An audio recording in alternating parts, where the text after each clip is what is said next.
Okay, friends. So, ngayon, the time is mag-alas 10 na. So, ayun, ang dami pa rin dumadaan dito ng mga tao dito sa harap ng hotel. And, magkwentuhan muna tayo kung anong months pumunta ng international flight si Hero.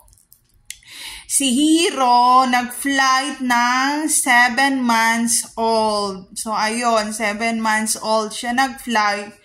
Kung nagkaroon ng mga habulan sa airport while we're flight, nung time na 7 months ang anak ko, nagkahabulan kami sa mga tao dito sa Pilipinas, and meron din mga military, mga police na humabol talaga sa airport kasi yung biyanan ko ay hinahabol siya ng mga kapitbahay rin sa Caloocan kasi sumama siya nung time na yun kasi very emotional siya, and then sabi niya, "Nak, sasama ako sa paghatid kay Hero nga sa airport," ganyan-ganyan, and then nalulungkot siya. And habang nandun kami sa sakyan na hinahatid niya kami nung time na yon, maraming mga military and police na humahabol sa amin kasi si Mama,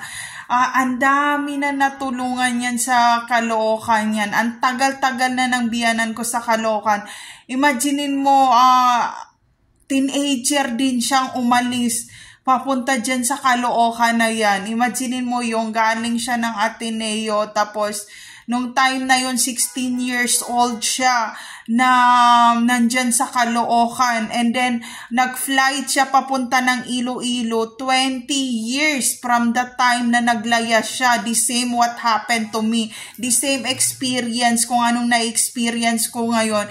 Imaginein mo, yung asawa ko nung time na yon na pumunta sila ng Iloilo ay high school na, magka-college na. Ganong katagal bago siya nakabalik ng probinsya ng Iloilo, and then pumunta rin siya ng Negros. And imagine mo yon, ilang years siyang nawala, 16 years old siyang nawala, at sa Caloocan lang siya naglagi. And imaginein mo, 20 years from that time na teenager siya na nag-run away siya from Ateneo, saka siya nag-flight sa Iloilo. Ito pa ang problema ni Mama talaga. Kasi meron siyang mga nakilala dyan sa Caloocan na kumbaga mga kolorom na hindi mga nag-aaral, na mga nanay na lagi na lang pumupunta sa bahay niya or dyan sa Caloocan para magpaluto, ganyan-ganyan, utusan si Mama. Parang hindi na naisip ni Mama na bumalik sa Ateneo. And at the same time na yon, dahil nga meron na rin siyang frequency with the Boys to Skull through Caloocan, lahat ng mga baby fetus niya namamatay na rin. Lagi siya nami-miscarriage. Lagi niya kinukwento sa akin. Sabi ko, oh my God, nami-miscarriage siya. Nawawala, kaya hindi na dumami ang anak niya sa Caloocan. So, yun yung kwento ni Mama nung time na nandoon ako. And kung anong ginagawa ng biyanan ko kapag ina-attack ng Boys to Skull, ng frequency sa Caloocan, pinapatay niya lahat ng ilaw, and then pumupunta siya sa isang kwarto, and nananahimik siya, sasabihin niya sa kasi mga katulong niya hindi doon na natutulog talaga sa bahay. Hindi niya pinapatulog doon, pinapauwi rin niya pagtapos ng trabaho ng alas 5 ng hapon, and isasara na yung gate, ganyan-ganyan. So, ayun, ang gawa ni Mama, naglagay siya ng mga aso sa labas ng bahay kasi ang aso ang unang nakakaramdam ng frequency ng Boys to Skull, kaya niya nilagay yun sa labas ng bahay na yon. Tapos, kaya yung mga aso, hinihingal talaga sila, maya-maya umiinom ng tubig kasi nga, ina-attack din sila ng Boys to Skull, nung electromagnetic talaga, ganyan-ganyan. So, yun, ino-off niya lahat ng ilaw sa kwarto, and kasi yun lang ang option yun lang ang option talaga, i-off lahat ng electric, and hindi pwede na naka-on lahat na madilim, yung ganun. And then, yung mga aso naman, nagtatahulan sila na yung parang tahol na ang sakit-sakit na ng tenga na tahol na parang hinihingal na parang gumagano na yung aso. Tapos gumaganon siya, parang gumaganon nga. It means, kumbaga masakit na sa tenga yung voice to skull na frequency. So, ayun. Kaya nalalaman ni mama, kaya kapag ina-attack ng frequency yung sa Caloocan, nauuna tumatahol yung mga aso, hindi dahil may kumakatok sa gate, dahil ina-attack ng frequency. Ang option nitong frequency na to para palabasin si mama and also mag-unconscious, and also habang lumalabas siya doon, may mga sasakyan na dumadaan, pwede siya masagasaan dahil nga wala siya sa sarili nung time na yon. So, ayun, yun ang nangyari. Kaya kapag ina-attack siya ng voice to skull na yun, pumapasok siya sa kwarto and nagbibehave siya doon, which is good naman talaga. And then, mawawala naman yun kasi mahal magpalagay ng frequency ng voice to skull. And also, kung hindi ka military personnel or police, hindi ka pwedeng maglagay ng frequency sa lugar na hindi mo sakop. So, it means there's a government or gobyerno na pinipilit si mama palabasin sa bahay para mag-unconscious or iwan yung mga gamit niya sa bahay, ganyan-ganyan. Eh, may mga pera siya doon, may mga alaas siya doon, kaya wala siyang option kundi magstay doon sa room. So, ayun. So, itong itong frequency na to, ito lang sinasabi ko sa inyo, itong voice to skull na to, wag kayong maniwala, kasi minsan yung voice to skull na ina-attack sa inyo, baka maiwan nyo pang mga gamit nyo. Kaya kung alam nyo na meron na kayong wiring, meron na kayong frequency, may voice to skull na kayo, mag-impake na kayo, lahat ng mga importanteng gamit nyo, nasa tabi nyo na lahat, wala kayong ilalagay sa closet.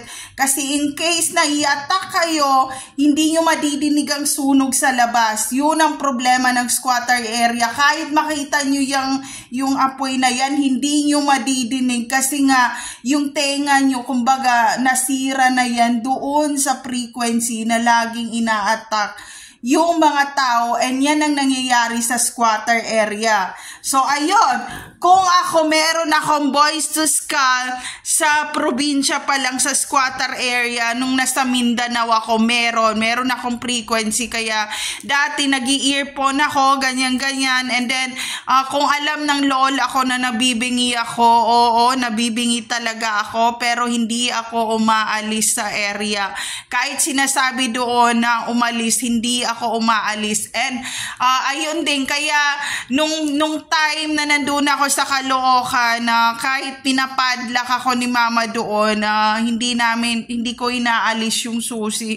As in, ang laki nung padlock, hindi ako lumalabas. Ina-attack din ako nung voice to skull na yon ng frequency. And ang malala, pag meron kayong baby, malalaman ng baby na ina-attack kayo ng frequency kasi nga, iiyak ng buong gabi yung baby dahil sensitive ang tenga nila. And then, kapag inattack kayo ng voice to skull at yung baby ay hindi na umiyak, it means nasira na yung tenga nila. So, yun. Pwedeng masira ang mata nyo, pwedeng hindi kayo makapagsalita, pwedeng masira ang tenga nyo, or lahat masisira. It means, kumbaga, enemy of the state na kayo. So, ayun. Kung hindi nyo na kaya, kailangan nyo magpa-therapy. Pero kung kaya nyo pa yung attack, kahit anong sabihin dyan, wag na kayong sumigaw. Kung meron kaming kapitbahay na laging lumalaban na sumisigaw kapag ina-attack yung area ng squatter area ng frequency, meron. Lagi-lagi yan. Isa-shoutout niya lahat ng names, and then sasabihin niya, yuyurakaw ko pagkatao ni ganito, blank-blank mga name, ganyan, hayop ka, blank-blank, ganyan, FU ka, bakit mo ko ginaganon. So, wag nyo silang sabayan. Kapag nabibingin kayo, wag nyo sabayan. Kung Kaya si Hiro Sigawi meron yung voice to skull yung kaya laging naka-earphone kahit kumakain kami, naka-earphone sila kasi hindi pa nila alam kung paano lumaban dun sa frequency. So ito ang problema, kapag nakaedad ka na, kapag inatak ka ng frequency, mahina na yung pandinig mo doon sa frequency. It means nakaedad ka nun. Kaya kahit na iatak ka ng mga 100 volt na frequency, pag ganun mo, parang inaantok ka na and then dead man na. So, ganon. Kaya hindi na ako gumagamit ng earphone kasi nakaedad na ako. So, ayun. Yun. Kumbaga, kahit ina-attack niya akong ganyan, mamaya tulog na ako. So, wala nang therapy yun. Nakaganon na ako. So, dahil lang asawa ko at saka ako nakaedad na, pag inattack kami sa bahay ng frequency, tatabi lang kaming dalawang ganyan, mamaya tulog na kami, and then gigising siya, sabi niya, baby, ina-attack ako, tapos mamaya tutulog na naman kami. Kumbaga, mahina na yung pandinig namin. Kumbaga, mahina na kasi nakaedad na kami. Kahit i-attack kami ng 1,000 volt o kahit na kahit sumabog pa yan sa kapitbahay, hindi na namin madidinig. Yun ang problema. No? Yun ang problema, kaya si Hiro Sigawi nag-i-earphone sila kasi hindi nila kaya yung frequency. Yun din ang sabi ni mama, kaya sabi ni mama nung nakaedad na siya, nung time sa Caloocan, sabi niya, parang mahina na yung pandinig ko doon sa frequency. And then, kahit na mag-sleeping pills ako, hindi na gumagana. Hindi na siya gumagana kasi nga nakaedad na siya. And then, parang naisip niya, sabi niya, ang tagal ko na pala sa loob ng bahay. Halos mga 10 years to 20 years na rin ako nakabalik ng Iloilo. Kasi nalo-lost memory sila through those frequency. Dahil utak mo yan utak mo yan ina-attack araw-araw yan Araw-araw ina-attack. Sa tingin mo hindi mawawala yung pag-iisip mo kung araw-araw kang ina-attack ng satellite. Wala na. Ang magagawa mo na lang, pag inattack ka, mag-behave na lang sa isang lugar and wag tumakbo. Umupo, magpahinga, and kapag wala na, pwede nang lumabas ng bahay. So, ayun, ganun ang experience ko. Kaya, hindi ako masyadong na-expose sa labas. Kasi nga, ang tendency nun, kapag may frequency ka, may tendency masasaktan mo yung mga kapitbahay mo. And pag nangyari yun, matutuwa yung naglagay ng voice to skull ng frequency. Kung meron ka masasaktan dahil magkakaroon ka ng kaso, magkakaroon ka ng kaaway, at higit sa lahat, mawawala yung tiwala ng mga kapitbahay mo. So, ayun. Kung marami na bang naampon si mama, ang biyanan ko, nung time na nandun ako, marami na siyang naampon. Iba't ibang klase ng babae, lalaki, pumupunta sa kanya, dinadala niya sa mga government, ganyan. Marami na siyang natulungan, pero dahil nung nakaedad na siya, sabi niya ayaw na niyang tumulong sa ibang tao. Kaya nung nawala siya, nasaktan din ako. Kaya sabi ko, yung na-experience ni mama, na-experience ko rin ngayon. Imagine mo, teenager ako lumayas, tapos bumalik ako, nakaedad na ako. Kasi nung bumalik siya 20 years ago, hindi niya rin alam kung saan ang terminal papunta ng Negros, ganyan-ganyan. And then, sabi niya, ito yung mga eskwelahan ko sa Negros, na abandon na pala. Kasi hindi rin siya pwede ma-expose sa balita or sa internet or sa radyo. Hindi rin siya pwede mag 24 hours na magradyo. And then, ayun, kahit yung newspaper, hindi rin pwede basahin. So, it means, nung time bago siya pumunta ng Caloocan, nung teenager pa yung biyanan ko, inattack na siya nung voice to skull. And also, lagi nag-high fever yung asawa ko, or sila magkakapatid. Nag-high fever sila dahil doon sa frequency na ina-attack mismo sa loob ng bahay nila. Ang nakakalungkot nung time na ina-attack sila, yun naman din yung time na yung tatay ng asawa ko or si daddy, yun naman yung time na nawalan siya ng trabaho sa ibang bansa. And naging homeless din siya, naganap siya ng ibang trabaho, and hindi niya na-communicate ng matagal din ng ilang taon ang kanyang mag-ina sa Caloocan. And also, kapag nagsusulat si mama, hindi nabasa ni daddy or ng biyanan kong lalaki yung mga sulat na sinusulat ni mama dahil hindi pala pinapadala nung tao na pumupunta ng post office. Diba? Nakakalungkot ang story nila. So, ayun. So, kung na-experience ako ng targeted individuals, it means sila mismo sa Caloocan na tumagal na ako nung 20 years sa kanila. Meron din silang frequency na ina-attack din si mama araw-araw. Tapos nadagdagan pa ako rin, may frequency ako. So, parang lahat kami ina-attack sa bahay. So, ayun, wala nang cure yan. Kaya pag nakita nyo sa vlog si Hero, si Gabi, naka-headphone, ina-attack na rin yun ng frequency. Kaya hindi rin sila pwedeng lumabas ng ganong kadali. So, ayun, hindi namin alam hanggang ngayon, hanggang nawala si mama, kung sino ba talaga ang naglagay ng frequency sa amin at bakit, what a coincidence, pare-pareho pa kami na nalagyan ng frequency, pati ako hindi rin makalabas sa area.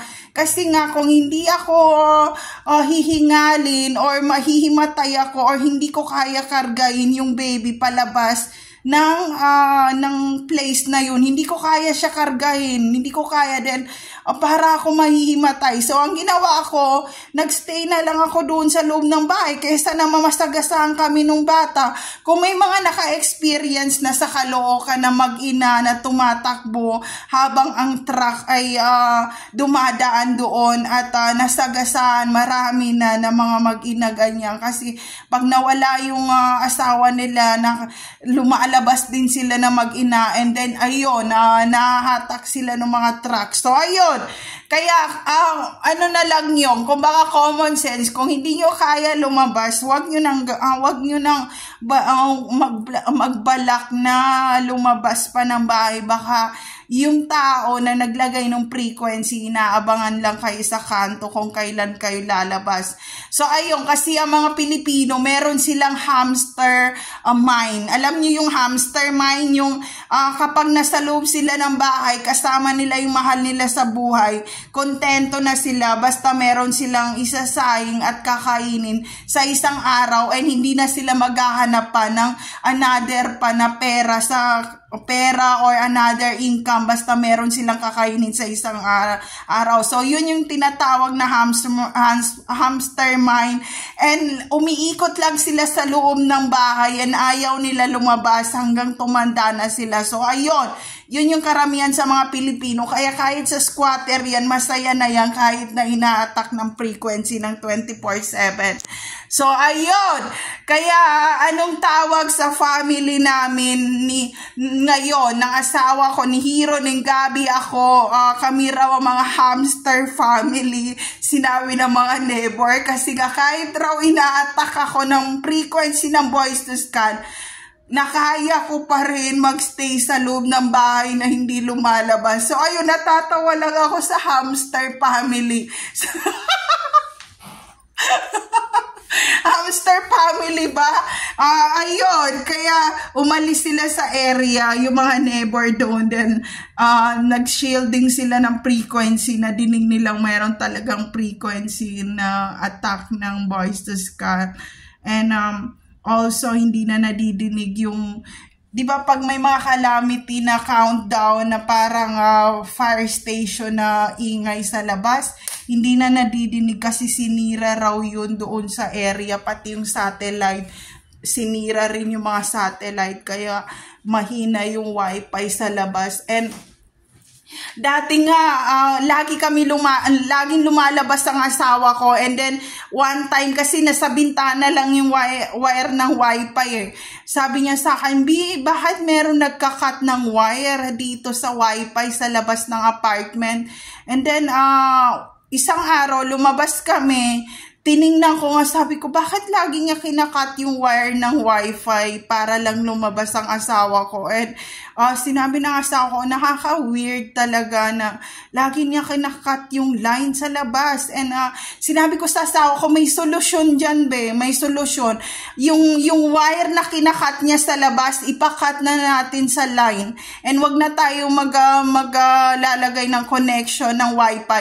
And then sabi ng asawa ko, oh my God, be, kaya mo mabuhay na walang wifi sa isang araw and ikakat mo yung line, lahat kami may laptop and ikaw lang ang hindi gumagamit ng laptop dito sa bahay kasi hindi ako pwede ma-expose sa mga TV, sa mga laptop ng matagal, dapat malayo sa akin, ganyan, and malabo na rin yung eyesight ko, ganyan. So sabi ko, ipakat na, sabi niya kahit dito sa bahay, meron akong trabaho, and paano kami mabubuhay ng walang wifi? Sabi ko, di ba kinakat na niya yung line ng kuryente sa labas? So, ano mo na, kumbaga, lahat na putulin na niya, at sinabi ko sa asawa ko, halika, ikakat natin ngayon ng line lahat. Yan, kaya ayoko na sinusumbungan niya ako ng mga problema dahil pinaputol ko talaga at nag-away kami nung time na yon. Talagang hindi ko siya tinigilan. Yun, sabi niya, ikaw talaga, nakakainis ka, may ugali ka talagang demonyo, ganyan-ganyan na babae ka. Sabi ko, ikat mo ngayon ang line. Lagi niya kinakat, lagi niya ang pinuputol ang line sa labas. Ipaputol mo ngayon o akong lalabas at puputulin ko lahat ng wire sa labas para wala na siya mabalikan at puputulin sa labas. Yun yung sinabi ko sa asawa ko, and then pinawakat na rin namin ang line ng telepono magmula nun, and then binasag ko yung telepono, and then sabi ng asawa ko, hindi ko na kayang ugali mo talaga. Sabi ko, basag ng telepono, wala nang kapitbahay na tatawag dito, binasag ko rin yung satellite. So sabi ko, nabasag ng satellite, diba? Nakita ng mga anak ko yung talagang binasag ko yun. Sabi ko, para wala na tayong bayaran sa cable, ganyan, basagin ko, binasag ko talaga. And then sabi ng asawa ko, wala na ako masabi sa ugali mo. Tapos tinignan ko rin sa labas kung kinat niya yung wire, pinuntahan ko rin. Sabi ko, nakat na nga yung wire, and then yung line naman, pinakat ko sa kanya ang wifi, pinaputol ko rin hanggang napunta na kami sa prepaid talaga. And then sabi ko, kayo na lang mag-prepaid, and then yung line lahat na ng online dito, putulin lahat, ganyan.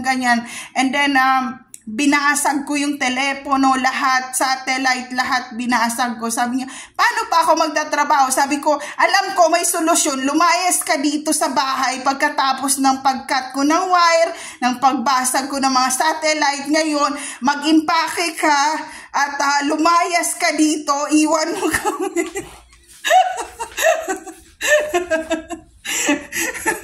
At naiyak ang asawa ko. Sabi niya, pikon na ako sa ugali mo talaga. Sabi niya, nandun siya sa sulok. Sabi ko, di ba wala na tayong babayaran, wala na tayong internet babayaran, wala na tayong cable na babayaran, wala na rin tayong babayaran sa gobyerno, di ba? Lahat, sinira ko na lahat eh.